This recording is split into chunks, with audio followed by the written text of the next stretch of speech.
कसहु कटे रात भर हो। अरे पंखा के हवा गरम लगे राजा, तोवा कता पकावा के घर हो।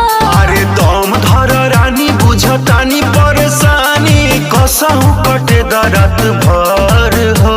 पसी जाता में कप झुके पसेना, तनी बिना डलाई दना हो।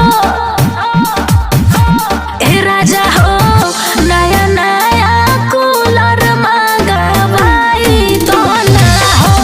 ए सैया हो नाही तो नई हर पहुँचाई तो ना हो। देख हम दुआर पर चल जाए।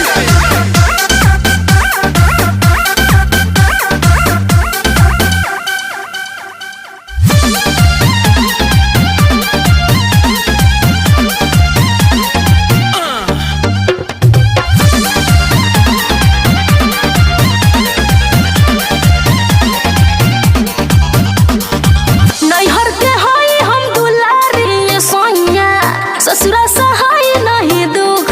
का कहे तू अतना कुतालू ए धनिया, देहब कमा के सब सुख।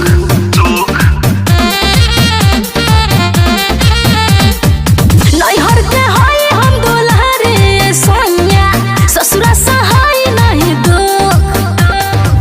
कहे तू अतना कुतालू ए धनिया, देहब कमा के सब सुख। अरे दादा नींद नहीं लागे ये दादा, थोड़ा सुताइल ना हो। अरे दादा रे दादा। ए राजा हो नया नया कूलर मंगवाई तो ना हो। ए सैया हो नाही तो नई हर पहुँचाई तो ना हो। अरे ना सुतबू हद ड्रामा बा भाई।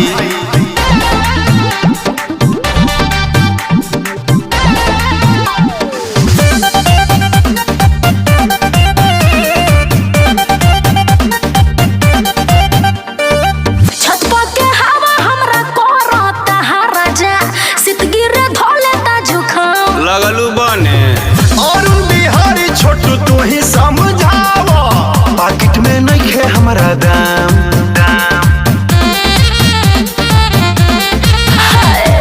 छत पर के हवा हमरा करता हा राजा, सितगिर धोले ता झुकाम। और बिहारी छोटू तू ही समझावा, पाकिट में नहीं खे हमारा दाम। अरे नगद रुपया नहीं थे ये सैया, तो उधार मंगाई तो ना हो।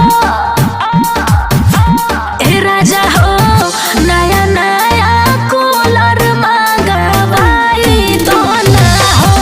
ए सैया हो नाही तो नई हर पहुँचाई तो ना हो। हम तारा खातिर कर्जा तो ना ले, कमाई तो लगा दे।